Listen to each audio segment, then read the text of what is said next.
April 26 చరిత్రలో ఈరోజు మహారాజ్ హరిసింగ్ వర్ధంతి. 1961 ఏప్రిల్ 26న జమ్మూ కాశ్మీర్ రాచరిక రాష్ట్రానికి చివరి మహారాజ్ హరిసింగ్ ముంబైలో మరణించారు. ఆయన ధైర్యం, తెలివితేటల వల్ల హరిసింగ్ కేవలం 20 సంవత్సరాలలో జమ్మూ కాశ్మీర్ రాచరిక రాష్ట్రానికి చీఫ్ కమాండర్గా నియమితులయ్యారు. మహారాజా ప్రతాప్ సింగ్ మరణానంతరం 1925లో మహారాజా హరిసింగ్కు జమ్మూ కాశ్మీర్ రాచరిక రాష్ట్రానికి రాజుగా పట్టాభిషేకం చేశారు. హరిసింగ్ ఒక హిందూ రాజు. ఆయన ముస్లిం మెజారిటీ జనాభాను పాలించారు. హరిసింగ్కు డోగ్రా వంశానికి చెందినవారు. ఈ వంశానికి జమ్మూలో 100 సంవత్సరాలకు పైగా చరిత్ర ఉంది. 1822లో మహారాజా గులాబ్ సింగ్ సింహాసనాన్ని అధిష్ఠించినప్పటి నుండి 4 డోగ్రా వంశరాజులు ఇక్కడ పరిపాలించారు. వారిలో మొదటివారు మహారాజా గులాబ్ సింగ్, చివరివారు మహారాజా హరిసింగ్. తన పట్టాభిషేకం తర్వాత హరిసింగ్ విప్లవాత్మక అనేక ప్రకటనలు చేశాడు. ఈ ప్రకటనలో సాంకేతిక విద్యా విస్తరణ, శ్రీనగర్లో ఆసుపత్రి, తాగునీటి సదుపాయం, పిల్లలకు టీకాలు వేయడం వంటి వాగ్దానాలు ఉన్నాయి. వీటితో పాటు రైతుల పరిస్థితిని మెరుగుపరిచేందుకు ఆయన వ్యవసాయ ఉపశమన చట్టంను రూపొందించాడు. ఇది రైతులను వడ్డీ వ్యాపారుల బారి నుండి విముక్తి చేయడంలో దోహదపడింది. కానీ ఆయన చేసిన అత్యంత విప్లవాత్మకమైన ప్రకటన 1932 అక్టోబర్లో రాష్ట్రంలోని అన్ని దేవాలయాలను దళితుల కోసం తెరవటం. హరిసింగ్ చేసిన ఈ ప్రకటన గాంధీ అంటరానితనం వ్యతిరేక ఉద్యమానికి ముందే జరిగింది. 1947లో భారతదేశం పాకిస్తాన్ విభజన తర్వాత మహారాజా హరిసింగ్ 1947 అక్టోబర్ 26న భారతదేశంతో విలీన పత్రంపై సంతకం చేశారు. గణిత శాస్త్రవేత్త శ్రీనివాస రామానుజన్ వర్ధంతి. 1920 ఏప్రిల్ 26న భారతీయ గణిత శాస్త్రవేత్త శ్రీనివాస్ రామానుజన్ మరణించారు. ప్రపంచ ప్రఖ్యాతిగాంచిన గొప్ప గణిత మేధావులలో ఒకరు. గణిత విశ్లేషణ, సంఖ్యాశాస్త్రం, అనంత శ్రేణులు, అవిరామ భిన్నాలు లాంటి గణిత విభాగాలలో విశేషమైన కృషి చేశారు.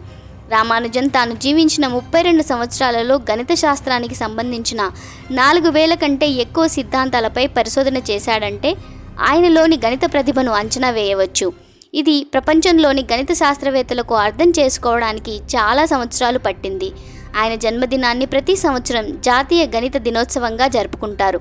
రామానుజన్ గణిత సూత్రాలపై చేసిన కృషికి కారణంగా లండన్ మ్యాథమెటికల్ సొసైటీకి ఎన్నికయ్యారు. ఆయన జీవితం ఆధారంగా ఓ సినిమా కూడా రూపొందింది. ఈ సినిమా పేరు the man who know infinity. ఈ చిత్రంలో రామానుజన్ పాత్రను బ్రిటిష్ ఇండియన్ నటుడు దేవ్ పాటిల్ పోషించారు. సోవియట్ యూనియన్లోని చెర్నోబిల్ అణు కర్మాగారంలో ప్రమాదం. 1986 ఏప్రిల్ 26న అప్పటి సోవియట్ యూనియన్లోని చెర్నోబిల్ న్యూక్లియర్ ప్లాంట్లో పెద్ద ప్రమాదం జరిగింది. అందులో చాలామంది మరణించారు. అలాగే ప్రమాదం తర్వాత వ్యాపించిన రేడియేషన్ వల్ల 50 లక్షల మంది ప్రభావితమయ్యారు. వీరిలో 4000 మందికి పైగా క్యాన్సర్ వంటి తీవ్రమైన వ్యాధుల కారణంగా మరణించారు. ఉక్రెయిన్ రాజధాని కీవ్కు ఉత్తరాన 130 కిలోమీటర్ల దూరంలో ఉన్న ప్రీప్యాడ్ నగరంలోని చెర్నోబిల్ న్యూక్లియర్ ప్లాంట్ వద్ద ఈ ప్రమాదం జరిగింది. ఈ సమయంలో ఉక్రెయిన్ సోవియట్ యూనియన్లో భాగం. చెర్నోబిల్ అణు కర్మాగారం ప్రమాదం ప్రపంచంలోనే టాప్ 5 పారిశ్రామిక ప్రమాదాలలో ఒకటిగా గుర్తిస్తారు. ప్రమాదం జరిగిన రోజు ప్లాంట్లో పరీక్షలు నిర్వహించాల్సి ఉంది. ప్రమాదానికి ముందు చెర్నోబిల్ పవర్ స్టేషన్లో 4 అణు రియాక్టర్లు ఉన్నాయి. ప్రమాదం జరిగినప్పుడు 2 రియాక్టర్లు పనులు జరుగుతున్నాయి. అదే సమయంలో సోవియట్ యూనియన్ ఈ ప్రమాదాన్ని దాచడాన్ని తీవ్రంగా ప్రయత్నించిందని, సంఘటనా స్థలంలో మీడియా కవరేజీని, ప్రజల కదలికలను నిలిపివేసిందని నమ్ముతారు. చాలా రోజులుగా ఈ ప్రమాదం గురించి ప్రపంచానికి తెలియజేయలేదు. కానీ రేడియేషన్ గాలిలో చాలా వ్యాపించి దాని బూడిద 1100 కిలోమీటర్ల దూరంలో ఉన్న స్వీడన్లోని రేడియేషన్ మానిటరింగ్ స్టేషన్కు చేరుకుంది. అనంతరం విచారణ చేపట్టగా ఈ ప్రమాదం వెలుగులోకి వచ్చింది. చంద్రుడి ఉపరితలాన్ని తాకిన అమెరికా అంతరిక్ష నౌక. 1962 ఏప్రిల్ 26న అమెరికా అంతరిక్ష నౌక మొదటిసారిగా చంద్రుని ఉపరితలాన్ని తాకింది. నాసా 1962 ఏప్రిల్ 23న రేంజర్ 4 మిషన్ను ప్రయోగించింది.